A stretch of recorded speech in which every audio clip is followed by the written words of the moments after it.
You never think betrayal will come from the people you raised with your own hands. I spent my entire life working, providing, and sacrificing for my family. My son, David, was my pride. I carried him on my shoulders when he was little, stayed up at night when he was sick, worked double shifts so he could have brand new school shoes when I was wearing the same pair for years. I thought my love for him was carved into stone. But even the strongest stone can crack.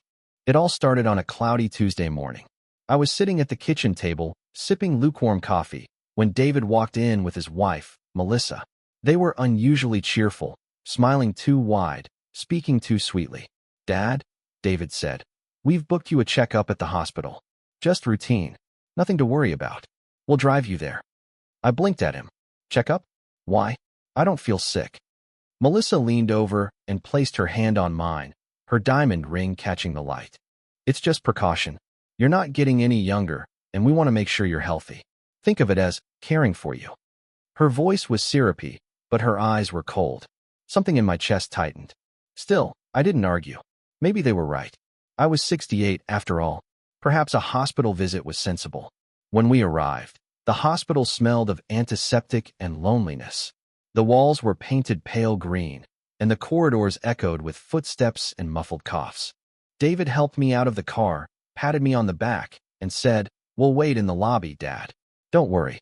We'll be right here." I believed him. I always believed him. The nurse at the desk checked me in, asked me to sit. Minutes passed. Then an hour. I thought maybe they stepped out for coffee. I tried to call David, but his phone went straight to voicemail. Melissa's too. My stomach turned. I told myself not to panic. Maybe parking took longer. Maybe the line at the cafe was too long. But deep down, I felt a tremor. 2 more hours slipped by. The waiting room grew emptier. Old magazines stared at me from the table. A janitor swept the floor, glancing at me as if he knew something I didn't. The nurse returned and asked, "Sir, is someone coming for you?" I opened my mouth, but no sound came out. That's when the truth began to seep in. They weren't coming back. I sat frozen, my hands trembling, heart pounding against my ribs. My own son, the boy I once carried in my arms, had abandoned me, left me in a sterile room that smelled of bleach and despair. My chest burned with humiliation. People were watching me, whispering. I felt like a forgotten piece of furniture, too old, too broken, too inconvenient to keep. But under the humiliation, something else stirred. A spark. Cold, sharp, steady. I didn't know what my son and his wife were planning, not yet. But I knew one thing for certain.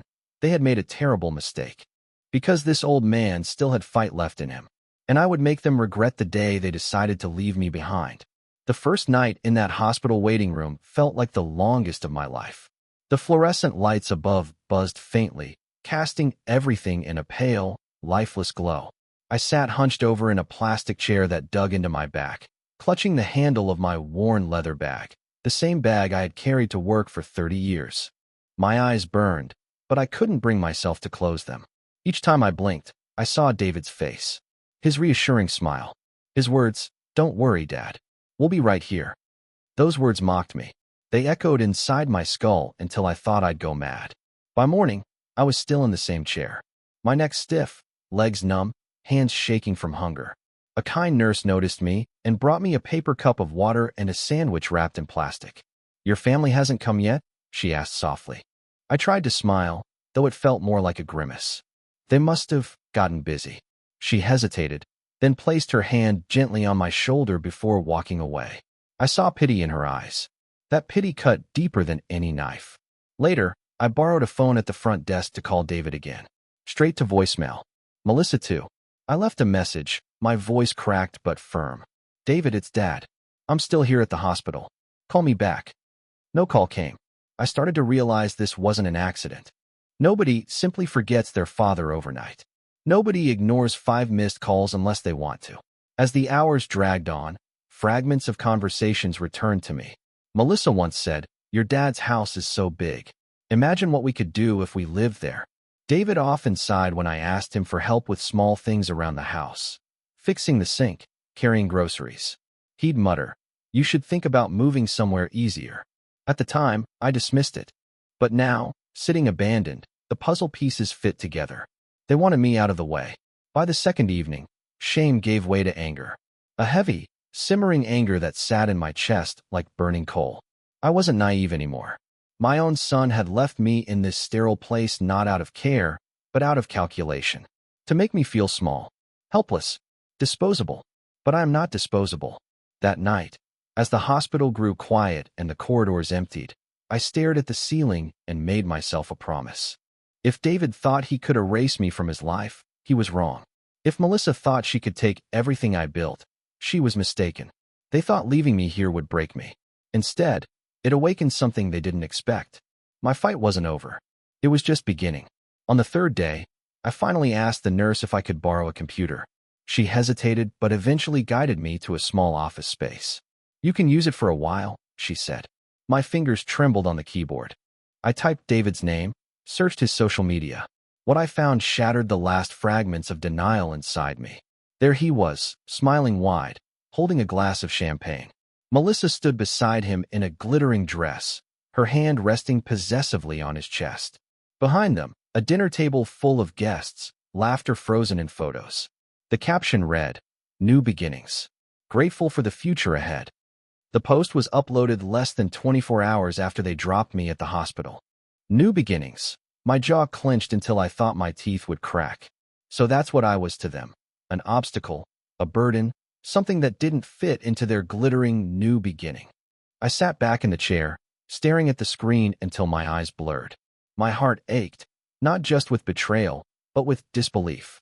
This was my son, my boy who once clung to my hand on his first day of school, the boy who cried when he scraped his knee, and I told him, "Don't worry, son. Dad's here." And now he wasn't here for me. I felt like a ghost, erased while still alive. Later that evening, the doctor came by to ask about my follow-up. He looked at my file, then at me. "Mr. Thompson," he said gently, "it seems your family hasn't scheduled any additional appointments. Do you have someone at home to support you?" I forced myself to nod. "Yes," I lied, but the words tasted bitter. When the doctor left, I sat in silence, clutching my bag as if it were the last piece of my old life. That bag had carried my tools when I worked construction, when I built houses from the ground up with sweat dripping down my back. I built walls strong enough to withstand storms. And now I realized I needed to build a wall inside myself too, a wall against my own blood. That night, I couldn't sleep. I walked through the hospital halls, listening to the beeping of machines, the distant coughs, the whispers of nurses. Everywhere I looked, I saw people being cared for, visited by family, embraced by children and grandchildren. Flowers on bedside tables, cards taped to walls. But at my chair, nothing. Just silence. Just absence. It hit me with full force. I was already dead to them. And if I was dead to them, then I was free. Free to think. Free to act. Free to plan. I sat back in that hard plastic chair, my hands clasped together, my heart steady. I whispered to myself, almost like a prayer. They think they've gotten rid of me, but they haven't seen what I'm capable of yet. In that moment, the spark inside me flared into a steady flame. I was no longer just an abandoned old man. I was something they would soon learn to fear. The hospital discharged me on the morning of the fourth day. The nurse handed me a stack of papers, smiled politely, and asked, "Will someone be picking you up?" I froze. My mouth opened, but no words came out. For a moment, I wanted to lie, to save myself from pity. But the truth pressed heavy on my chest. "No," I said quietly. "I'll manage."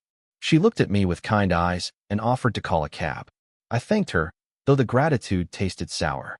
I shuffled outside, the cold air biting at my skin, and waited for the car to arrive. As the taxi pulled up to my house, I noticed something strange.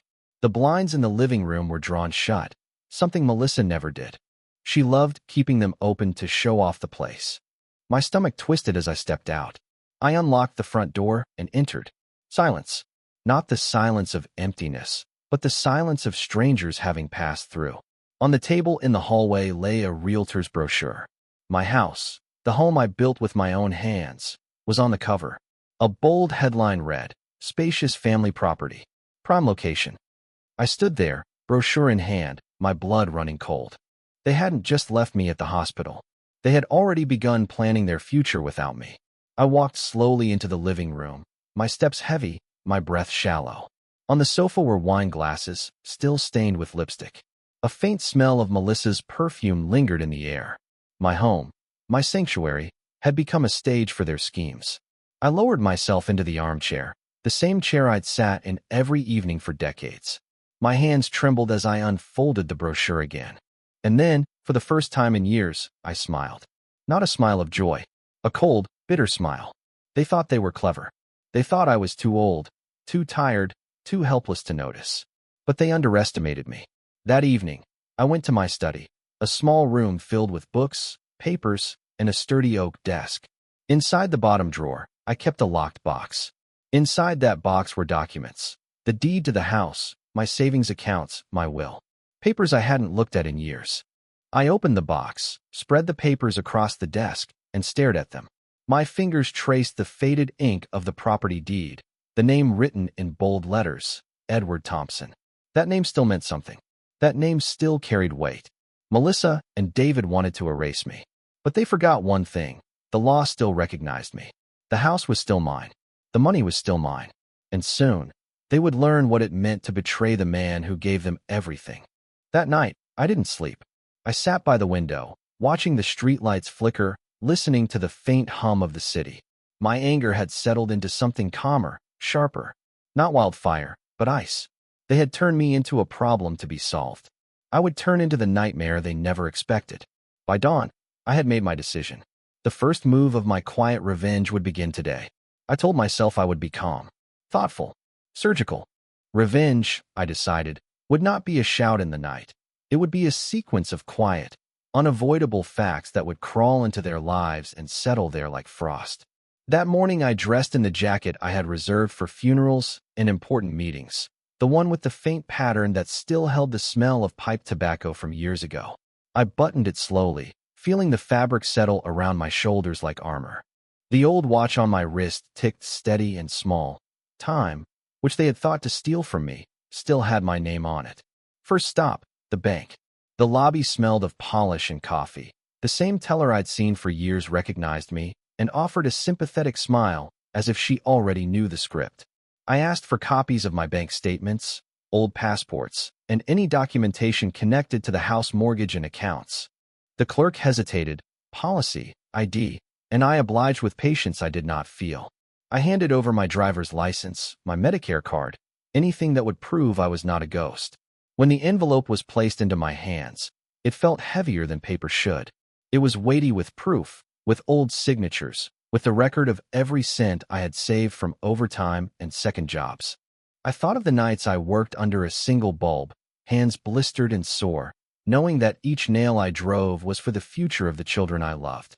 Those nails had built more than walls. They had built expectations. From the bank, I walked to the lawyer's office on Maple Street, a narrow red brick building with a dented brass handle and a bell that rang with a sound like an old coin. I'd known Mr. Langley for the better part of a decade. He'd once been my neighbor and had helped me sort a tax mess when David was a teenager. He looked older now, sleeves rolled up, and when I told him where I had been, something in his face shifted from professional restraint to a warmth I hadn't felt in a long time. "You didn't come here to talk about loneliness, Edward," he said. "What can I do for you?" "I want to set things right," I answered, "and make sure the people who think they can walk over me don't profit from it." We spent hours going through boxes. Mr. Langley brought out a quiet reverence for paper. The way he handled old deeds and signatures suggested he saw history written in ink. I signed documents I had always meant to sign but never did. An updated will, an instruction to place the property into a living trust, and a directive specifying the beneficiaries and the exact conditions under which proceeds would be dispersed. I listened while he said legal phrases I barely understood, and he explained them plainly. Irrevocable trust, contingent beneficiaries, binding executor. The twist I wanted had to be legal, undeniable, and, most important, irreversible once the requisite signatures and filings were in. I left a copy of my will with him and took another packet, sealed, addressed, and stamped, to be sent to a title company the next day. I did not want to punish them in a way that would feed their drama. I wanted consequences, clean, cold consequences. So I directed the house and savings to transfer, upon my death, to a community center across town, the one where a woman named Rosa ran free lunches for kids and where my granddaughter used to go after school when she was little. Rosa had always been kind to me. She remembered birthdays and watered plants when I forgot. She had nothing to do with my son's greed, and I trusted that she would use any money to seed lives, not titles. But I did not stop there. I added a contingency. If my son or his wife attempted to sell the property within 6 months of my death, the sale would trigger a clause that redirected all proceeds to a scholarship fund for children in the neighborhood, the very children David and Melissa had never noticed. I liked the irony of it. Their plans, their new beginnings, could fund futures they had never considered. Before I left the lawyer's office, Mr. Langley handed me an envelope with instructions. "This will be filed tomorrow morning," he said. "I'll need you to initial here, here, and here." His pen hovered, as if waiting for permission. I initialed. After that I went to the title company, met with a quiet woman named Claire, and arranged for the deed to be retitled into the trust upon my death. Paperwork, signatures, stamps, the mundane machinery of permanence. Each stamp felt like a small lock clicking into place. On my way home, I stopped at Rose's community center. She hugged me like I was family, and I showed her nothing of the plans, only that I was grateful for what she did and wanted to leave something to keep it alive. Her eyes filled with tears. I left feeling a warmth that had nothing to do with triumph. It was relief. I was arranging more than retribution. I was arranging justice with my hands. That evening, I placed copies of the updated will and trust documents into my locked box, and then, with more deliberation than when I built the porch that winter of '87, I wrote a letter. Short, clear. "Dear David and Melissa, you left me at the hospital because I was inconvenient. You assumed I would be forgotten and that the house would be yours. That will not happen. There are papers signed and plans filed that will not be undone. I am not interested in watching you suffer. I am interested in ensuring what I built serves those who truly need it. Dad, Edward." I didn't mail it. Not yet. I could have walked to the post office and sent that letter off to burn a small bridge. Instead, I folded it and placed it inside an envelope along with a copy of the realtor's brochure I'd found days earlier. I slid the envelope into the mailbox by the curb, and before I closed it, I paused. There is a peculiar pleasure in doing something quiet that cannot be argued with. A legal document is a fact. It does not care for excuses or tears. It will stand when tempers cool and when stories are told to friends over wine. As I turned away from the mailbox, the sun hit the roof of my house and made the gutters shine. I could hear faint laughter from next door where the Harper kids were playing. Somewhere in me a child laughed too, not cruelly, but in recognition that the pieces were finally moving the way they should. When David called that night, late, tentative, I let it ring until it went to voicemail. I listened to the message, to his voice saying, "Dad, I'm sorry. Something came up," and then I replayed it.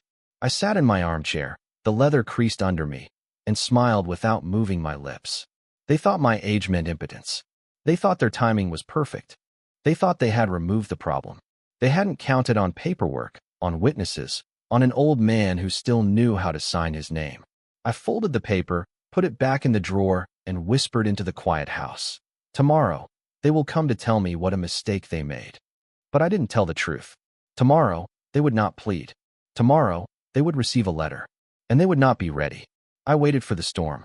The letter I slipped into the mailbox felt like a stone cast into still water, silent at first, but I knew the ripples would reach them. For years, I had been the steady center of our family, the old oak they leaned against.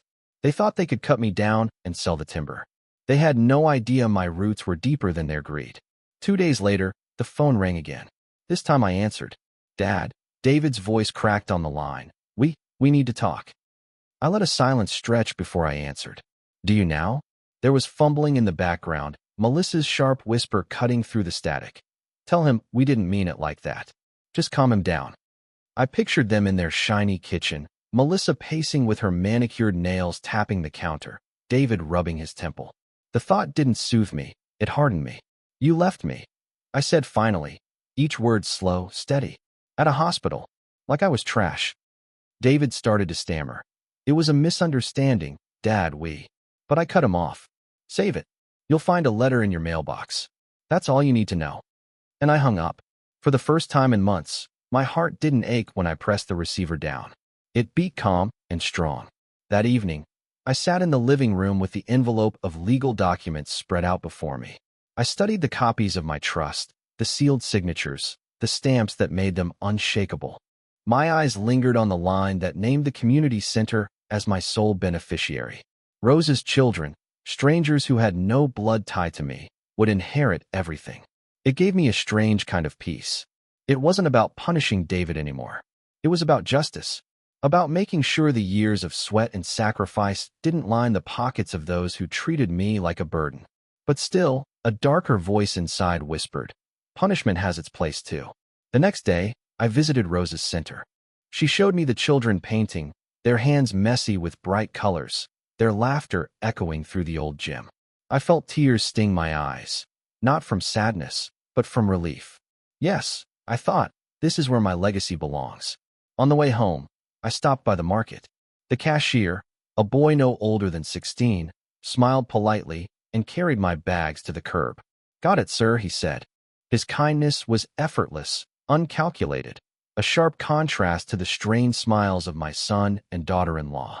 That night, as I unpacked groceries, the doorbell rang. Through the frosted glass, I saw David. Melissa stood a step behind him, her arms crossed, her mouth pinched into a line. I didn't rush to open. I let them wait in the cold October night. When I finally pulled the door open, the air between us was tense. Dad, David said softly, can we come in? I looked at him for a long moment. His face was pale, lips tight, as though he had rehearsed an apology but forgot the words halfway through.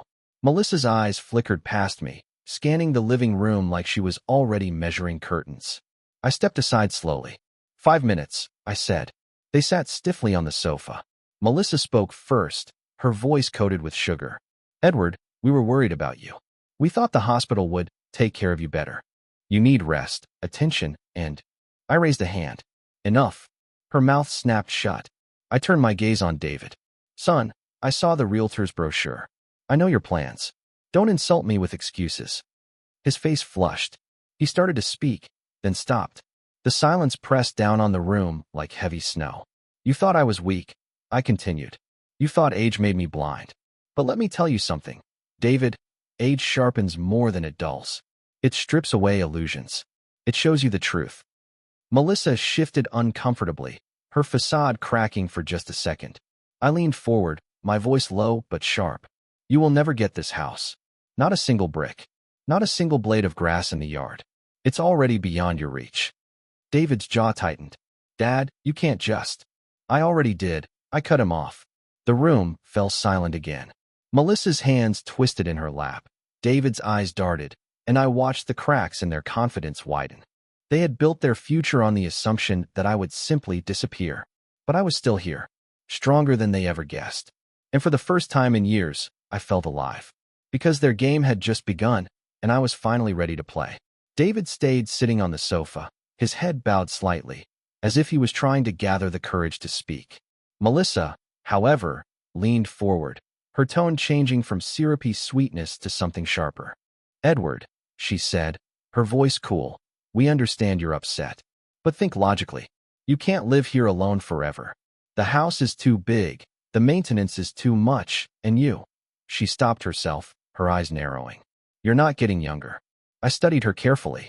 Every word was a calculation, every pause a weapon. Melissa had always known how to turn her words into knives wrapped in velvet. David finally looked up. His eyes were tired, shadowed with guilt, or maybe fear. Dad, we're just trying to make sure you're comfortable. You don't have to stress anymore. Let us handle things. I let out a dry laugh, one that surprised even me. Handle things? Is that what you call it? Leaving me at a hospital for 3 days, then coming back when you realized I wasn't as easy to erase as you thought? David winced, but Melissa didn't flinch. That was a misunderstanding, she said sharply. You're overreacting. I leaned forward, lowering my voice so each word carried the weight of a hammer.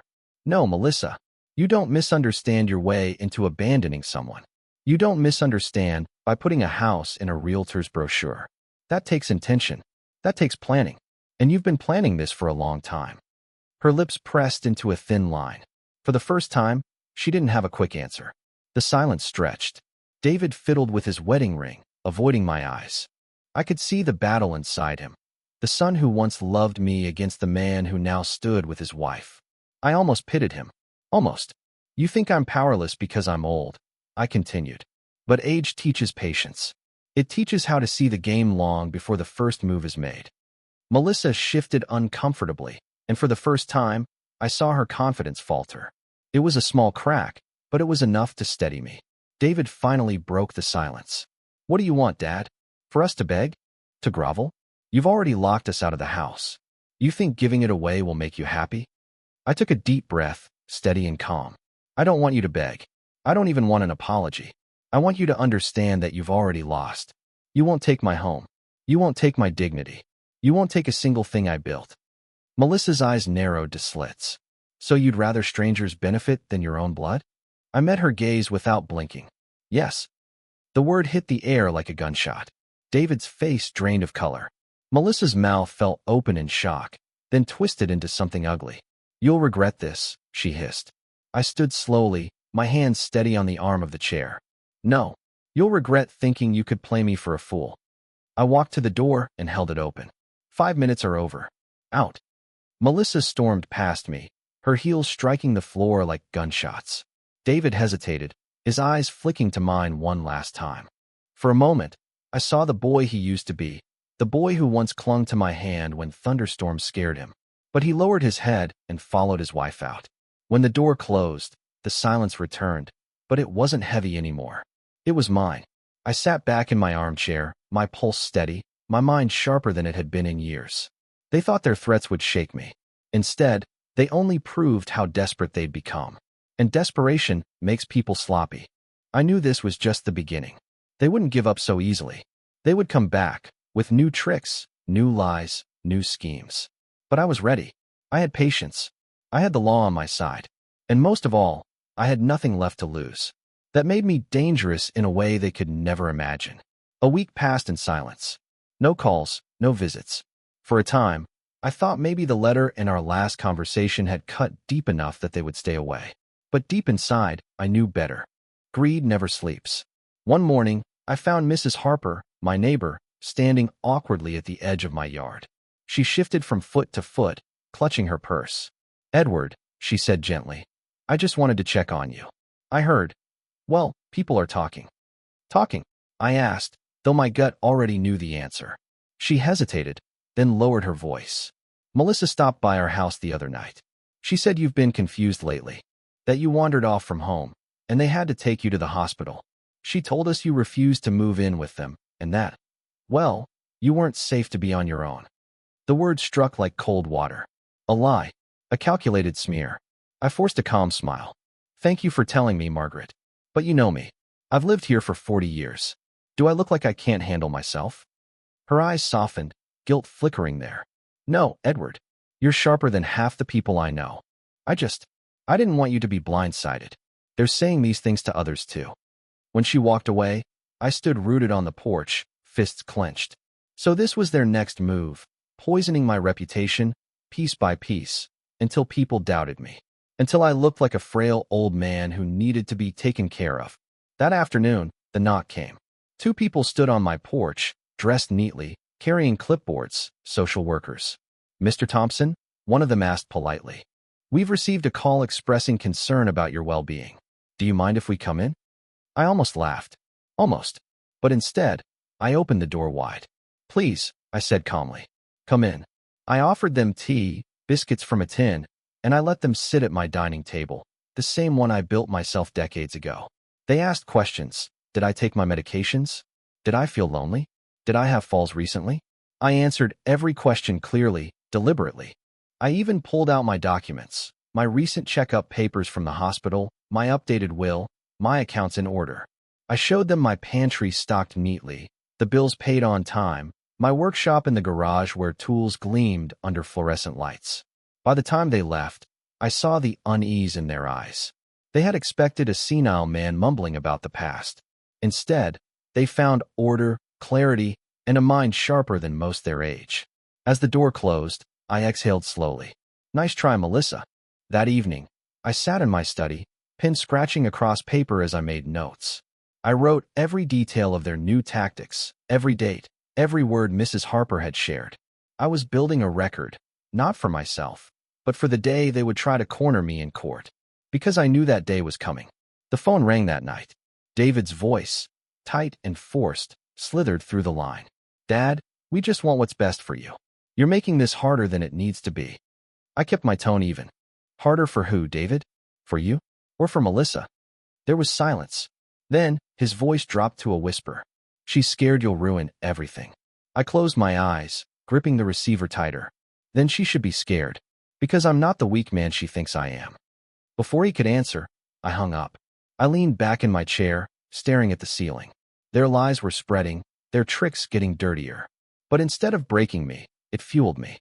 Every insult, every rumor, every false accusation, it was all kindling for the fire inside me.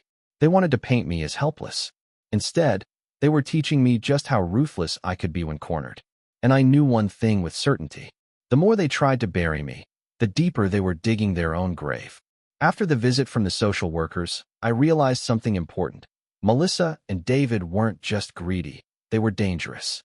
They weren't afraid to lie, to twist, to smear my name if it got them closer to what they wanted. And if they thought they could outmaneuver me, they had underestimated a lifetime of lessons carved into my bones. I began to keep a record, neat, precise, like blueprints for a house. Every phone call, every visit, every whisper from neighbors went into a notebook. I wrote dates, times, words spoken. I kept the brochures, the letters, even a copy of the realtor's ad I had taken from my mailbox. Each page became a brick in a wall I was building, a fortress of truth that no lie could break. One evening, I visited Rosa again at the community center. Children's laughter filled the gym, but she noticed the heaviness in my eyes. "Edward, they're not leaving you alone, are they?" she asked quietly when the kids ran off to play. I sighed.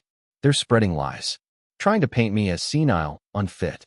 But I've decided to fight smarter than they expect." Rosa's hand covered mine. "You're not alone. I'll testify to your clarity if it ever comes to that. Everyone here knows who you are. They can't erase your reputation in this neighborhood." Her words warmed me. For years, I had thought of myself as an island. But in truth, I had built unseen bridges. Neighbors, old friends, even the children who waved at me as I fixed my fence, they knew me. They saw me. Melissa's whispers couldn't undo that. Still, I knew words weren't enough. I needed more. The next day, I visited Mr. Langley, my lawyer. He adjusted his glasses as I laid my notebook on his desk. "They're trying to build a case," I told him. "Rumors, false accusations. I want this documented. If they come after me, I want to be ready." He flipped through the pages, nodding. "You're smart to do this. Paper speaks louder than memory. And I'll do you one better. We'll have affidavits drafted. If any neighbor is willing to vouch for your health, we'll file them. It'll dismantle any claim before it begins." I left his office with a new sense of steadiness. I wasn't only defending myself, I was turning their lies into weapons against them. But my most important step came later that week. I bought a small recorder. Simple, discreet, easy to slip into a pocket. The next time they came, and I knew they would, I wanted every word captured. Their tone, their threats, their manipulation. Melissa's voice sharpened with malice, David's half-hearted excuses. I wanted it all. It didn't take long. On Saturday evening, just as the sun dipped low and painted the street in gold, their car pulled into my driveway. I saw them from the window, Melissa, lips tight, David with his hands jammed in his pockets. I slipped the recorder into my shirt pocket and opened the door. "Dad," David started, his voice too soft to be genuine. "We came to make peace." Melissa added quickly, "We just want what's best for everyone. But you're being unreasonable. People already think you're losing control. If you keep this up, social services could step in. And then, well, the house won't be yours to decide." I let her words hang in the air, heavy and ugly. Then, calmly, I said, "Come in." We sat at the table. Melissa leaned forward, her voice dropping into a hiss. "Edward, you're not thinking straight. You should transfer the deed now. To David. Before things get worse. If you don't, people will talk. Officials will get involved. Do you really want your final years spent in court, dragged through hearings, instead of with family?" I watched her, expressionless, while inside my chest my heart pounded, not with fear, but with the satisfaction of her words spilling directly into the recorder hidden inches from her. David tried to soften the blow. "Dad, we're just offering you a way out. It doesn't have to be ugly. Sign the papers, and we'll take care of everything. I looked him straight in the eye. Everything? Like you took care of me at the hospital? His mouth fell open, but no words came. Melissa's jaw tightened, her eyes flashing with frustration. I stood slowly, my chair scraping against the wooden floor. I'm not signing anything. Not today. Not ever. Melissa's voice sharpened. You'll regret this. I almost smiled. Maybe, but you'll regret it more. I walked them to the door, their anger trailing behind them like smoke. As their car pulled away, I reached into my pocket and turned off the recorder. The little red light blinked out, but the proof was alive, solid, undeniable. For the first time, I felt the balance shift. They thought they were tightening the noose. But with every threat, every desperate word, they were weaving their own rope. And I was the one holding it. When I turned the recorder off, my hands were steady. The little device sat in my palm like a stone that could sink a ship. I felt, absurdly, like a child who had found the key to a forbidden box. For the first time since they left me in that hospital seat, I had something that could not be shrugged away as an old man's imaginings. I went straight to Mr. Langley. His office smelled of old paper and coffee, familiar, safe. He listened without interruption as I told him everything, laying the brochure, the notes, and finally, the tiny recorder, on his desk like exhibits in a trial. He held the recorder as if it were fragile, then pressed play. Melissa's voice filled the small office, silky and poisonous. If you don't sign, social services will step in. The house won't be yours to decide. David's attempt at gentleness sounded small beside her coercion. When the recording ended, Mr. Langley didn't speak right away. He simply looked at me, eyes narrowed, calculating. This is actionable, he said finally. This is coercion, influence to change property rights under duress. We can use this. Relief washed over me in a warm, dizzy wave. Not the crude, childish satisfaction of revenge, but something cleaner, validation. My anger, my careful notes, the long bookkeeping of their lies. It had purpose beyond pain. We devised a plan that felt more like strategy than malice. First, we would file a formal complaint with the title company and the county registry, attaching the recording and the notarized statements I had collected from neighbors and from Rosa. Second, we would send a certified letter to David and Melissa informing them that any attempt to coerce or claim property falsely would be met with legal action, and that their names were now part of an official record. Third, and most important, we would make sure the living trust was funded properly and that the title company acknowledged the contingency clauses. Mr. Langley typed as I spoke, turning my simple words into legal armor. They will panic, he said. Greed makes people careless. Once they know there's a legal barrier and evidence, they either back off or they rush, and when people rush, they make mistakes. I liked the sound of that. I had never enjoyed the idea of them suffering. I merely wanted the truth to stand where lies had tried to live. That afternoon, I walked to the post box and sent the certified letters myself. The act felt ceremonial, no shouting, no drama, just a steady, measured click of the mailbox door. Then I called Rosa and asked her to be ready to testify, and I handed copies of the recording to two neighbors who had already written statements. Each person I spoke to gave me courage. Their faces were a map of small-town loyalty. They remembered me fixing fences, loaning tools, bringing soup to sick families. I was not invisible here. That evening, when David called, his voice had a new tremor. We received your letter, he said. Dad, please, can't we talk? Maybe we can work this out without lawyers. No, I replied, and the word fell legal and final. I already have. The law will protect what I built. There was a soft, strangled sound on the other end. You don't have to make enemies of us. We were enemies the moment you left me in that hospital, I said. The truth landed harsher than I expected, and even I flinched at it. But there was no turning back. The next morning something shifted. A car I didn't recognize sat across the street. A small sedan with a man in a tidy suit and an official-looking badge. He walked up my path with a measured step and introduced himself as an investigator from the county title office. He said they had received a report and wanted to verify documents. He asked to see the deed and the trust paperwork. I invited him in. The meeting was polite, efficient. I handed over the copies. He inspected, asked a few practical questions, and then, with the directness of someone doing a job no one envies, told me they were flagging the property for review pending the outcome of the complaint. This will delay any sale or transfer, he said. It's a precaution. Precaution. That small administrative word struck like a blade into their plans. I pictured Melissa's face at the realtor's office, David pacing the kitchen, their calendar of dreams collapsing into a week-by-week wait. The property, the very object around which they had wrapped their future, was suddenly stuck in neutral, unreachable. I felt a tiny, bright satisfaction at that. But I was careful not to celebrate. There was more work ahead. Signatures to confirm, affidavits to notarize, contingency funds to secure. Legal processes move like glaciers, slow, inevitable, and crushing. That night, as I sat in my armchair, the house around me felt different. It was no longer merely a shelter, it was proof of a life. Each nail and beam I had crafted over decades was a sentence in my story. The house had become a testament. My phone buzzed. An unknown number. I answered. A voice, cool and controlled, said, "Mr. Thompson, this is Claire from the title company.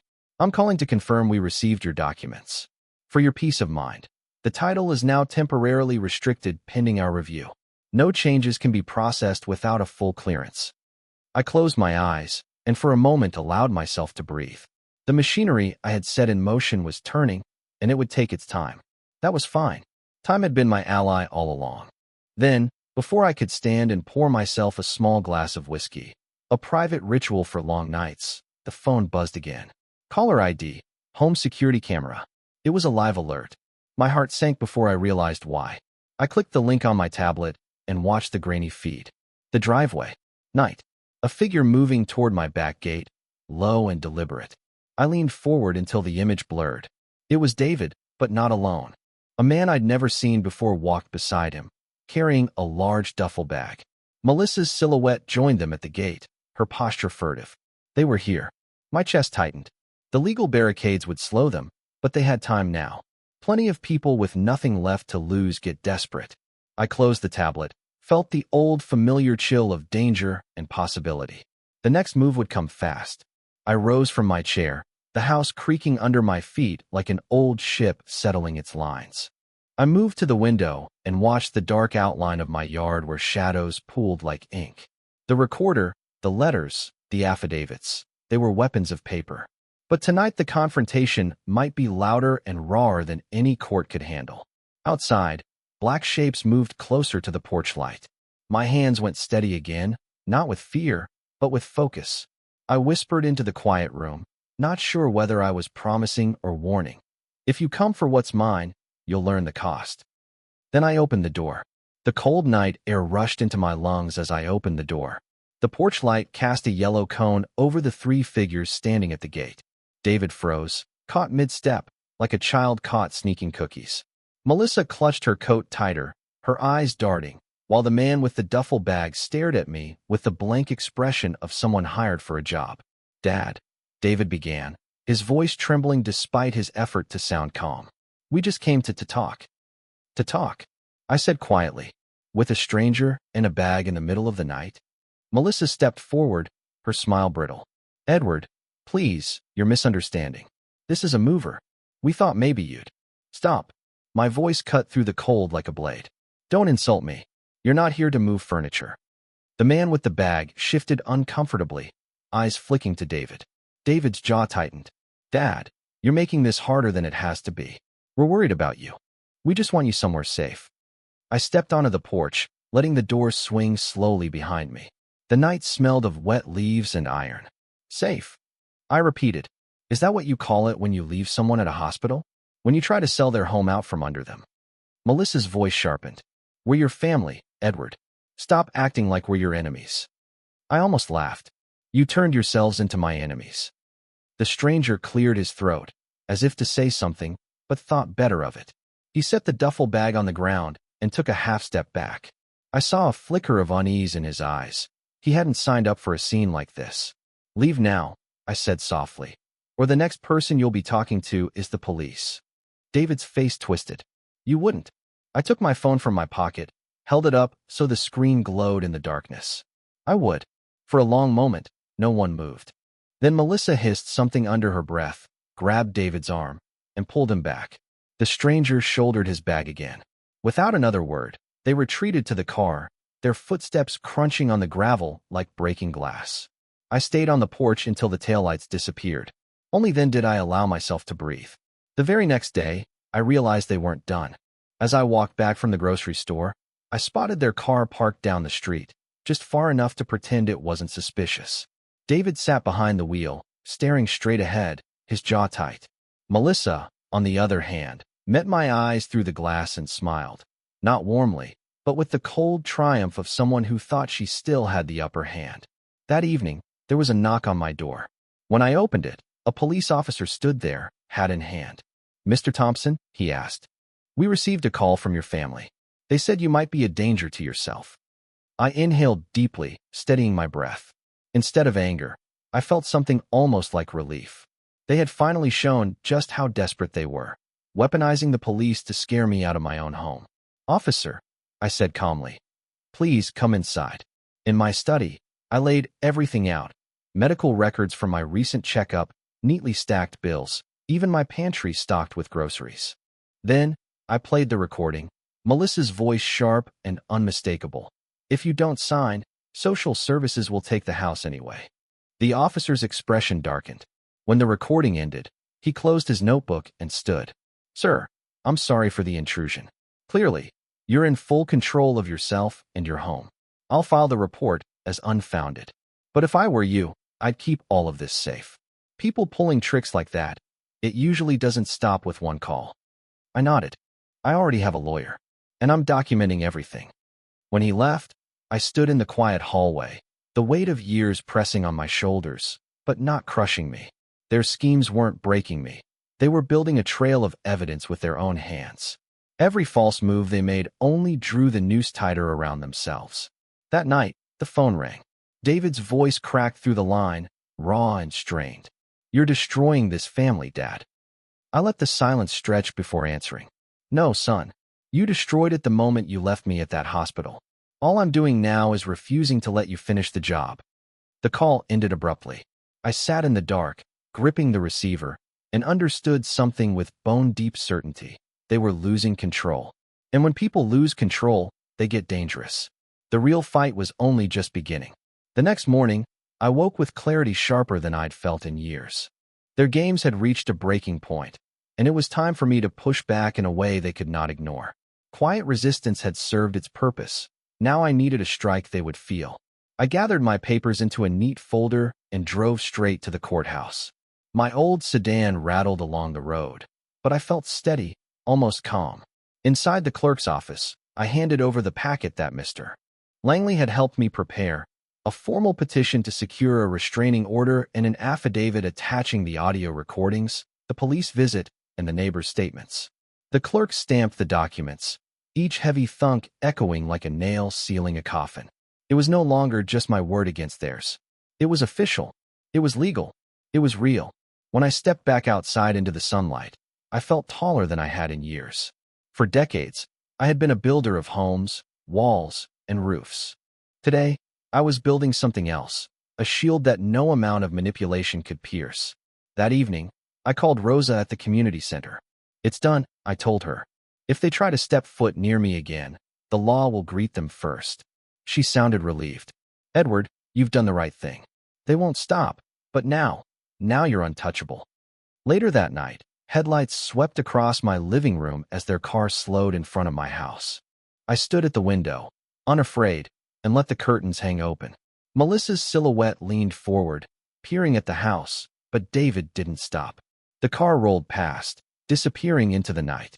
For the first time, I didn't feel hunted. I felt like the hunter. Still, I knew desperation can drive people to madness. They were losing their grip on everything they thought they controlled. And when people like that feel cornered, they strike in reckless ways. I turned off the light, sat back in my chair, and whispered to myself, "The game is no longer theirs. It's mine." And I knew the climax was coming. The call came 2 days later. David's voice was shaky, strained. "Dad, please. We need to talk. Face to face. Just us." I almost laughed. After all the lies, the schemes, the cruelty, now he wanted honesty. Still, I agreed.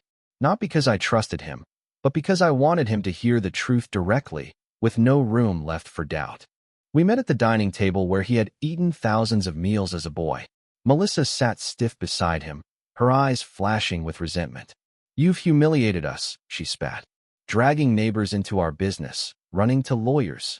You humiliated yourselves," I cut in sharply. "I didn't ask you to abandon me in a hospital. I didn't ask you to try to steal my home. You chose this path." David's head dropped. For the first time, I saw cracks in him, not just guilt, but fear.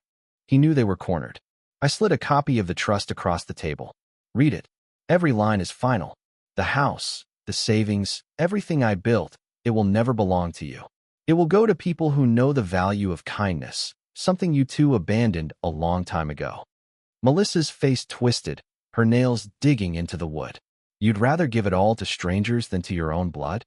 "Yes," I said firmly, "because blood means nothing without loyalty, without love." David's eyes brimmed, but Melissa yanked him up from the chair. "Come on," she hissed. "He's finished." But I wasn't finished. Not yet.